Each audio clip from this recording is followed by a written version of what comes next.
आप बिजी तो नहीं हैं? आओ अजलान आओ, बैठो मेरे बच्चे। कैसे हैं आप? ठीक है? गुजारा चल रहा है, तुम कैसे हो? बस ठीक ही हूं। पता नहीं मैं सही हूं या इस सब का आदी बन चुका हूं। आपसे कुछ शेयर करना चाहता हूं मैं। बाबा से तो नहीं कर सकता, आप जानते हैं वो पहले ही कितने परेशान हैं। कहो क्या बात है? होटल बेच दिया ये तो आप जानते ही हैं। हाँ पता है, लेकिन इस सब के दरमियान और भी कुछ है जो आपको नहीं बताया, और वजह ये थी कि दुआ दुखी ना हो। रेहान साहब ने 1 रुपया भी नहीं दिया था। हद है असलान, तुमने पहले क्यों नहीं बताया बेटा? बस मैं ये बात किसी को भी नहीं बता पाया। लगता है कि मामला सिर्फ यहां तक महदूद नहीं है। बेचने के बाद आधी रकम रेहान साहब के अकाउंट में गई, जो कि डील हुई थी, कल बात हुई थी। आज पैसा वापस करना था तो उनका कुछ नहीं पता। कब से कॉल कर रहा हूं, एक दफा भी जवाब नहीं दिया। तुम्हें हैरत हो रही है इस पर? जाहिर है मुझे इतनी घटिया हरकत की उम्मीद नहीं थी अंकल। बेटा हम तो तुम्हें पहले से ही समझाने की कोशिश कर रहे थे।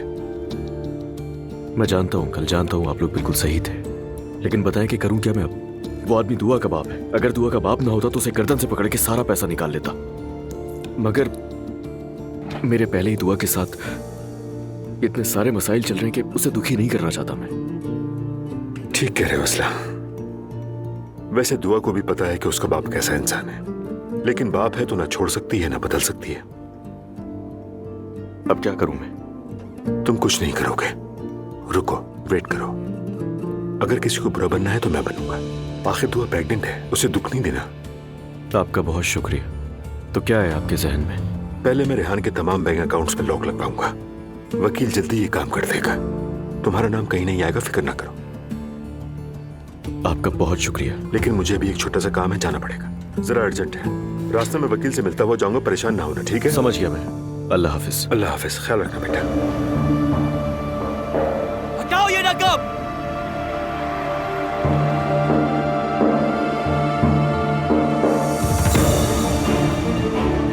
मैंने कहा हटाओ ये नकाब। हटा लो ना यार, जब वो कह रहा है कि हटाओ।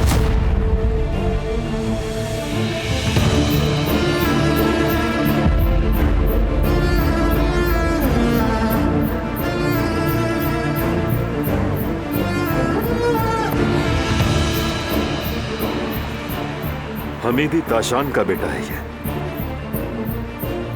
पागल इब्राहिम। अच्छा आप? मेरे भाई तुम ऐसी हरकतें क्यों करते हो? हादसा था वो भाई। हादसा? लड़का कहता है कि वो हादसा था, तो फिर इसे यहां क्यों लाए हो तुम लोग? हाँ, कह तो रहा है कि हादसा था।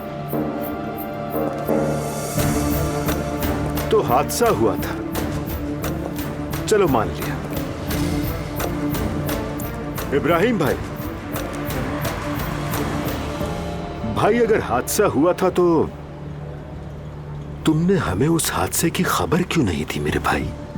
मैंने दी थी भाई, मैं बताने ही वाला था, मगर भाई आखिर हम यहाँ क्यों आए? कहीं और चलकर बात करते हैं। क्या कमी है इस जगह में? आई थिंक बहुत जबरदस्त जगह है, देखो। हाँ? इब्राहिम, मैं हवादार जगह पसंद करता हूं। मैं समझा नहीं भाई। नहीं समझे तो सुनो।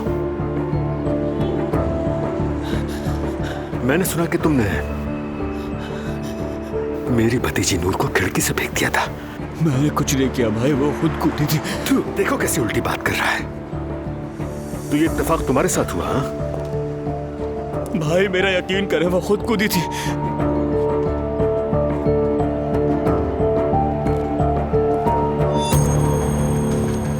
देखो बेटा,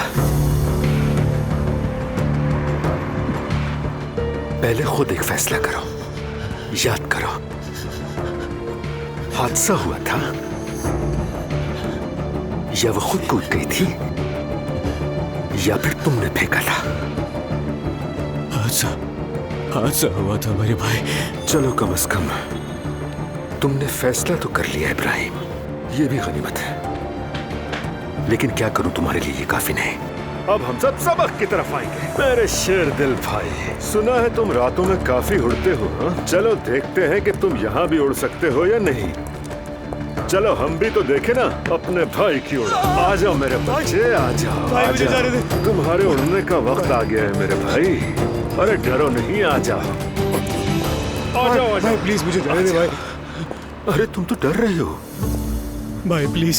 मेरा शेर इब्राहिम, मेरा शेर दिल इब्राहिम, डरो मत। डरने की कोई जरूरत नहीं। तुम उड़ सकते हो ना इब्राहिम, मेरा उड़ने वाला इब्राहिम। तुम उड़ सकते हो।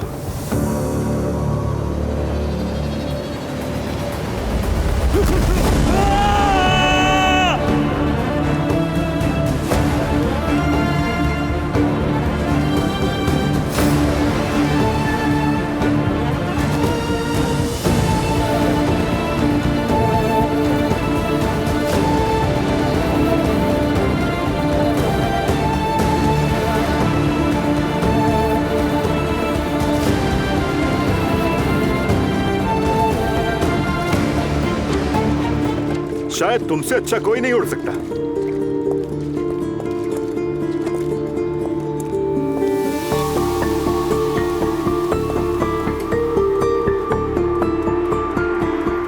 अब तो हम एक दूसरे को अच्छी तरह समझ चुके हैं ना इब्राहिम, क्या ख्याल है? हाँ समझ गया भाई। जबरदस्त। अब तुम फौरन जाकर नूर को तलाक दोगे, क्योंकि वो मेरी बेटी की तरह है। अगर तुमने कोई रुकावट पैदा की तो अगली बार नहीं बच पाओगे। एक बात और कान खोलकर सुन लो कि नूर या मेरी फैमिली में से अगर किसी से उलझे तो इस बार तुम्हें बचाने के लिए कोई भी रास्ता नहीं बचेगा। समझ गए तुम? समझ गया भाई, ठीक है। शाबाश इब्राहिम, बहुत समझदार हो तुम। अब खैरियत से जाओ, अगर कोई जरूरत पड़े तो फोन करना, शर्माना मत। चलो भाई लोग चलते हैं।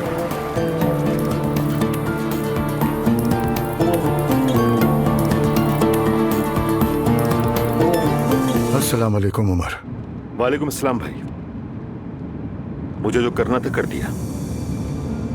प्यारे दामाद इब्राहिम ताशान को उम्र भर याद रहने वाला सबक दे दिया है। आप फिक्र मत करें, अब फौरन तलाक का केस शुरू हो जाएगा।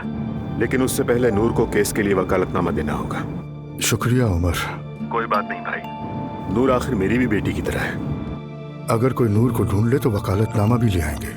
अभी तक कोई खबर नहीं? नहीं, लेकिन मुझे लगता है कि एलिफ के ही पास है। क्या कहा, एलिफ के पास है?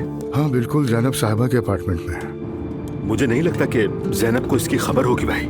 हाँ मुझे भी नहीं लगता। और वैसे भी मैं जानता हूँ ये काम सिर्फ एलिफ ही कर सकती है। मुझे वाकई बहुत हैरत हुई। उमर तुम अभी जैनब साहिबा को कुछ भी मत बताना। पहले मैं अच्छी तरह समझ लूँ ये सब हो क्या रहा है। ठीक है, कुछ नहीं बताऊंगा मैं। वैसे मैं थोड़ी देर में उसी के पास जा रहा हूँ। अगर इस हवाले से कोई अपडेट हुई तो मुझे जरूर बताइएगा, मैं इंतजार करूंगा। ठीक है, जरूर बताऊंगा। ठीक है भाई, मिलते हैं फिर।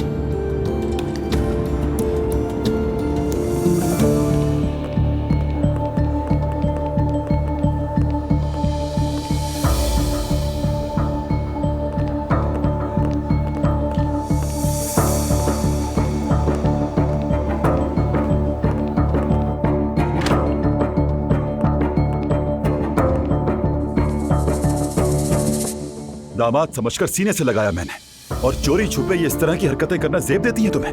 आखिर मैं भी तुम्हारे बाप की जगह हूँ। क्या हो गया, मैं भाग रहा था? ये किस किस्म की बेतुकी हरकतें हैं बेटा? कोई दामाद अपने ससुर के साथ ऐसा करता है? तुम्हारा असल टारगेट अजलान नहीं, मैं हूँ। अकाउंट पर पाबंदी भी मैंने लगवाई है। तुम्हें जरा शर्म नहीं आती? जो पैसा तुम्हारा नहीं उसका हिसाब मांगते हो। हाँ बताओ। अच्छा बस अंकल, बस करें। वाह, अब तुम अपने चचा को मेरे आगे कर रहे हो? हाँ ठीक है, ठीक है, ये मैं कभी नहीं भूलूंगा। काश तुम इस आदमी की बातों में ना आते, क्योंकि इसके इरादे कुछ और हैं। बात सुनो, बाहर का रास्ता राइट की तरफ है, जाओ यहां से। चलो।